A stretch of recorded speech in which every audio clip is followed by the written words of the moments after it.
My role right now, alongside many other people like me, is to raise awareness of the dire situation that we see, not only in the United Kingdom, but across the Western world. It's become painfully clear that we have a serious problem.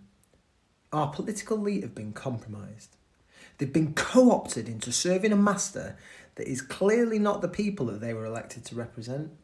And whoever, or whatever, that master is, it does not act in the interests of ordinary men and women like us.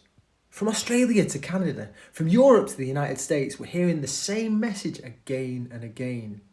Political leaders are simply not listening, not caring, and are relentlessly pushing forward with an agenda that is not born out of duty, service, or responsibility to either their people or their nation. At times, the ambition behind it feels like demonic. It's so detached, so destructive, and so utterly indifferent to the human cost. And we don't have to guess how we arrived here. We can look back at our recent history, like we did with the video on Tony Blair, and clearly identify the steps that led us to this point. We can look back further still and trace the ideological roots of these ideas. And then a little bit further than that, we can also see how last time we went down this path, we ended up. And we can also at this time be honest about our own history. The Western nations did ride roughshod over other parts of the world.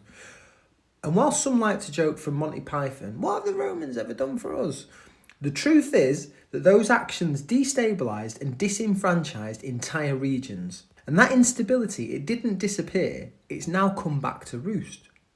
But here's what's so often left out of the conversation. Most of our forebears, mine and yours, were treated just as brutally. In the workhouse, in the factories, in the mines. Ordinary British people, working people, were ground down, exploited, and then discarded by the very same systems of power. We're told endlessly about the class system in the UK, but what that narrative really does is it pits the working class against the middle class, which breeds resentment, competition, and division. Meanwhile, the true upper elite exists in this rarefied space that is completely isolated from us, a space we can't enter, a space we're never allowed to challenge. So instead, the divisions are manufactured elsewhere, along ethnic lines, racial lines, gender, identity, any line that they can draw to break us down into small, controllable, bite-sized groups. And here's the truth that they fear the most.